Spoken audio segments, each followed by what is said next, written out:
Hello everyone, welcome to Honestly Rated, and today we're going to be talking about your favorite nightmare making machine, Blackout. He was chosen this week just because of the total eclipse. I thought he fit pretty well and, kind of wanted to talk about at least a light or dark character soon, so welcome Blackout. Let's see if he puts a good mark on them. But before we start, I would like to say a couple things first. One, if you enjoyed this series, leave down a Skylander that you might want to see next, and like other Skylanders that you also like to see. Because I base it around, obviously, you guys, and just if maybe there's like a special occasion happening, and it would fit, during that week. The second thing we need to talk about is towards the Skylander itself, Blackout, and how he became a Skylander. We're going to go look at his lore real fast, and just quickly go over it just to know a character that we're dealing with here. So, Blackout, a young dragon living in the realms of dreams, was picked up by a race of dragons that deal with nightmares. They would specifically go for, villainous foes, to kind of stop them from doing their whole hanky-spanky, kind of hurty the good people thing. But they kind of liked that power a little too much and decided, well, fuck it, let's just do it to everyone. But good old Blackout here decided, nah, we should probably not do that. So he went into the nightmares, he started fighting them off, and eventually Master Ian was a culprit of these little dirty pranks, and Blackout came to help him, and as Eon does, he saw how courageous he was, decided to pick up Blackout for him, and decided to go stop that nice dragon race from ever doing it again. So, nice. Good job, Blackout. So, now, we can go into the moves. Let's start out with his first two. So, first up, we got Wing Whip and Shadow Orbs. We'll talk about Shadow Orbs first, just because I have a little bit less to talk about with that one, at least for now. So Shadow Orbs is just a basic projectile that does 14 damage. It has like a little pulsate that happens after the move, but while using it, I physically could not see it do anything. So even though it mentions it in the move itself about it, it doesn't do anything. I thought it would be something like, just like a little bomb. So if there's a bunch of chompies out there, you throw it at one, pulsates a little bit, hits anything that's near it. That's what I thought it would be, but no, it doesn't do anything. So that kind of sucks. But the melee has a little bit more info on it. So the melee attack is a combo based move, and it's kind of meaty. 50 damage at level 14 is pretty insane, but it comes with the cost of being one, a combo move, and two, pretty slow to get out of it. Since it's a combo move, the final hit does a very slow motion, and unless you jump, you're kind of stuck in it for a while. And Blackout himself is actually just a really slow character in general, which I really haven't dealt with yet. A lot of the characters in Skylanders are not the slowest, but this guy, I was like, damn, this guy is moving as fast as a Cosmog would, right? This guy is weighing fucking 500 pounds, it feels like, and it's like, it's fine, but when it gets to a bigger crowd, as a melee character, it's really hard to back out after trying to go for some hits. It's really just like, I'm taking you out with me type of deal, which maybe in, like adventure mode, like just a basic playthrough, it'd probably be fine. More when you get into like the hard and nightmare runs, if you want to play as this character, it's kind of difficult to kind of keep him alive. Next up on the chopping block is Black Hole, because what's a dark character without a Black Hole move? And it is a teleportation and holder move at the same time. So the holding part of it I like a lot. You can hold enemies into just a certain place, and something they don't tell you in like the little info card is that it does damage. It does 18 damage while they sit in there, and that's pretty good chip damage. But the part I don't like about it is the teleportation part about it, because it's kind of finicky. The teleportation I like the most is someone like Hoop Loop, where you can kind of like throw it down and you can kind of teleport where you want to, right? Like you get to pick where you want to go, and it works pretty well. The way that this teleportation works, and just how the black hole works in general, is that you throw out this black hole until it hits an enemy or a wall. And obviously there's like a certain time limit where eventually it's just going to stop. And the problem I have with this is that, one, you have to continuously hold this down to actually teleport towards the black hole you're throwing out. You cannot, after you throw it out, you have to keep holding the button. You can't press any other button. So if you're trying to run away and maybe still trying to smack things, you can't, because it's not going to work. The other way the teleportation works, just like most teleportation does, is that if you have two out at the same time, you walk into one and you'll teleport to the other. The problem with this is that Black Hole's moves, or primarily his primary, is that it kind of goes like forward a bit. Even though having a long range, it does like slowly inch you, and there is a pretty big hitbox towards this black hole. So if you do have two out by accident, and maybe there's someone swinging away, right? You could just accidentally teleport yourself to an enemy or to a very bad location. So I personally don't like the black hole for that reason. I usually just throw out one just to kind of get some things holding. Sometimes I throw out two if there's a large group of enemies, but other than that, the black hole is not really doing too much else. I do like the chip damage though. Next up is Darkness Overload, which is if we use our Shadow Orb and throw it into a black hole, it's going to create just a good burst of darkness to come out of it, and it does sizable chunk. Now the only problem with this move, and you know it's probably a pretty big problem, is that it doesn't work a lot because of the properties of the black hole. As you know, the black hole holds enemies in it. Now when enemies are trying to kill you, they often like to chase you. Now if we're trying to use the black hole and we're trying to use the dark shadow orbs and throwing them at the black hole, I think you can see the problem.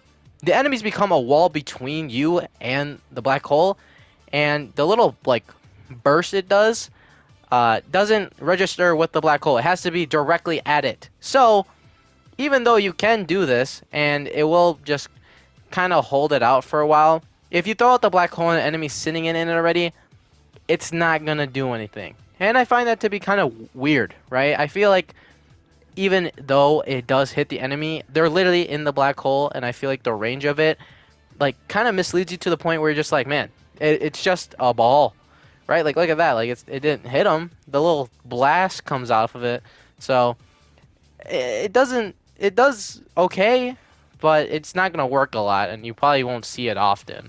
But if you do manage to get it off, cool, I guess. Now time for the last in the Pirate Paramount with Shadow Blade and Take It Black, which is a very poorly aged name, might I say. So, Shadow Blade. I like this move a lot. And I do truly mean a lot. The reason being is that it's finally a movement tool. It gives him some speed, and it does a pretty sizable chip damage. 19 to 20, that's a pretty good move just to use against basic enemies like chompies, the cockroaches. And it's a very nice move to get away. I often saw myself using this more than the black hole teleportation. To be fair, the only time I did use the teleportation was by accident, so makes sense.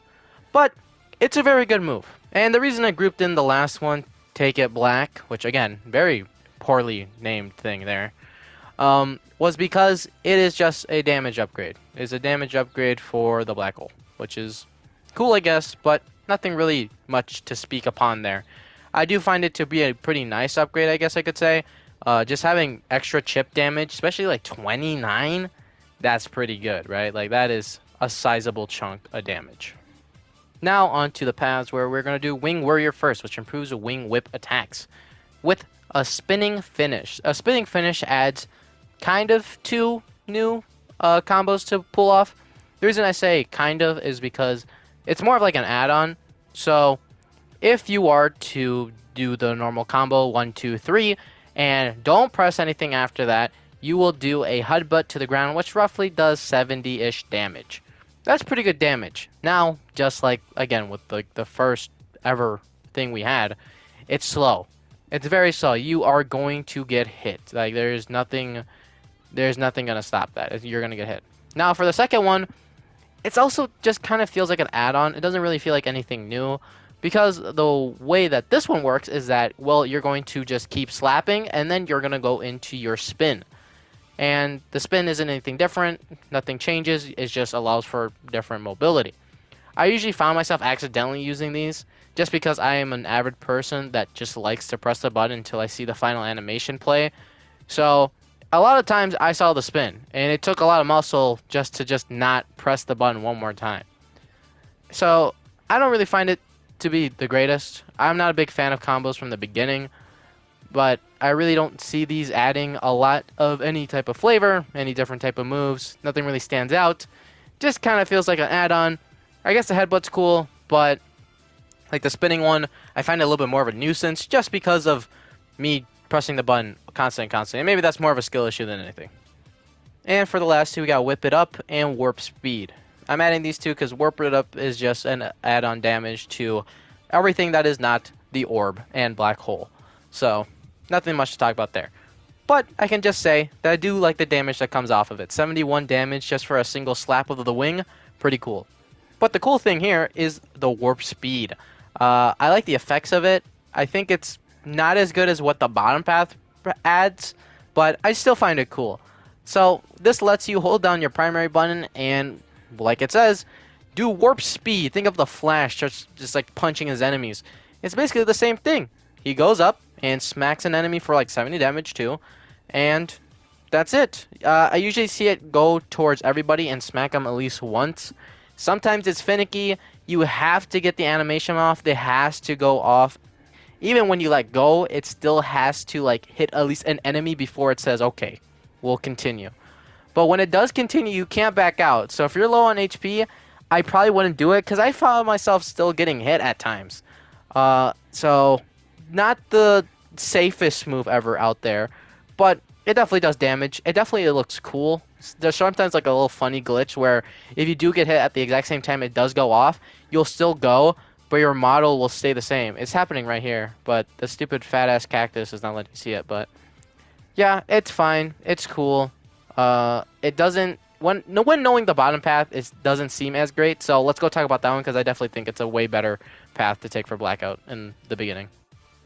Next up is the Prince of Darkness path, where we're starting off with Dark of Energy and Under the Cover of Darkness. Under the Cover of Darkness is just an add-on to the move we're about to learn right now, or the add-on effect. And I bet you can see it already. So the very much useless little pulsating thing that came off of our little orbs just a couple minutes ago finally have a good function now. It's not a unique function based on the character already, but it's definitely one that I like. So the orbs now do have a area effect just like the black holes do. So anything that sits in it taking a good chunk of damage, roughly 20 damage it seems here. And you can throw multiple of these down in one place, and it gives the orb a lot more feeling to it, especially again chompies and cockroaches and stuff like that. They are afraid of Blackout because Blackout has so many moves that just kind of fucking game end all of them, right? It is insane how much he can like chip damage off of characters before they get close, and then still having a slightly pretty good range on his melee attack and just doing pretty insane damage, like 50s. Like that is pretty fucking good. So yeah, I really like this. It definitely adds more value to the orbs because I personally wasn't using them beforehand, just because the orbs really like 20-ish damage is not enough for me to like stay back. I'd rather just fucking whip them around with my fucking cool ass wings, right? Like they're pretty cool. But yeah, I like it.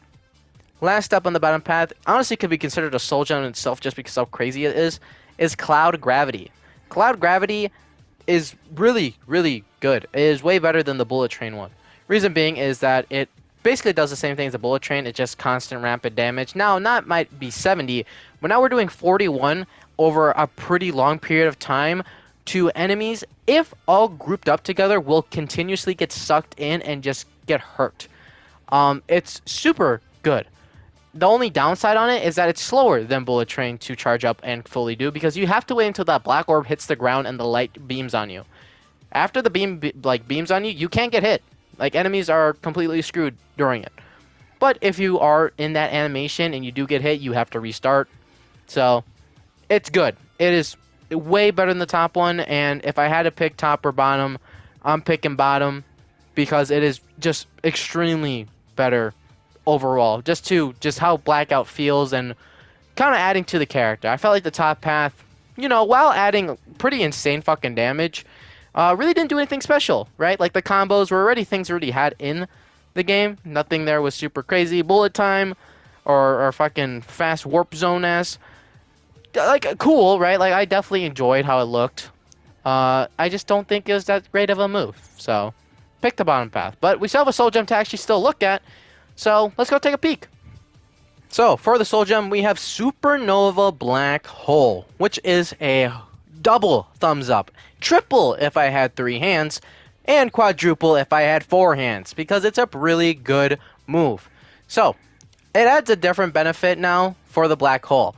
Like I said, I personally don't like the black hole just because of the teleportation and just kind of like them just lingering around. Well, now with the Supernova Black Hole, you can get rid of them lingering because it turns into one gigantic ass one that holds enemies in and explodes for a lot of damage. You see that 456 crit? Oh my goodness. Any group of enemies are fucking dead there. Not even chompies and cockroaches this time. It's really good. Now, it is a little difficult to pull off just because you do have to stand and just throw it at the same time because it has to line up perfectly, right? It's not like you can throw down a void and then throw another void and it will stop after it reaches on top of it. No, it has to end up at the same point. But it's really worth it. The only things that don't get affected by, you know, the warping and like the damage. Look at this. Look at it's straight up out of fucking Wizard of Oz when their house is flying around. Like that's exactly what it was. The only thing that don't get affected by it are spell punks and bosses, but the damage still obviously applies. And it is just an extremely fucking overpowered black hole, which is what Soul Gem should be. Soul Gem should always just be some fucking overpowered crazy mess that's fun to use. Look at all that damage. Good Soul Gem. GG's Blackout. At least you ended out with a bang.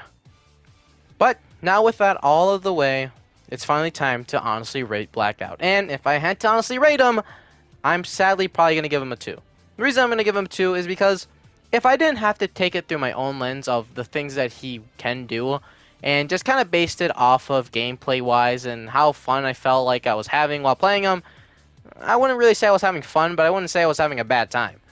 Blackout is a pretty slow, clunky character. Melee is pretty weird in here. I really just don't like combo moves, and I really feel like it slows down me just trying to do things. And his combo move in particular, if you go with like the top path, is just super slow. And I found the top path pretty annoying just to have overall because I just like I wouldn't want to do the spin blade right after, right? Like I want to do the moves I want to do, and as like how I play, that just did not allow me to do it well. But I definitely like the things that they tried, right? Like the warp speed, that was pretty cool. The fucking holy blast from the sky, you know? Jesus just sent out a holy beam on my ass, and I was blasting everything around with it. That's pretty cool. I fuck with that. I think he looks pretty cool as a character, but that's more of my biases kind of coming through, so I won't judge it off of that. If I had to, I'd probably give him a 3. I'd give him like an all-around character. But I could definitely see why I kind of left this character at level 9 back when I was playing when I was like 9, so yeah. Yeah, take that information as you will. Do I think he's worth like the $80 or $90 he is worth right now just because of how little we're produced? No. But, hey, that's your guys' money and your guys' decisions. And even though this is called Honestly Rated, you guys still are entitled to what you believe. So, leave down who you want to see next. Like other people's posts if you want to see that Skylander too, because I might pick that one as the next one. So, hope you guys have a great day, and I hope to see you in the next one. Peace.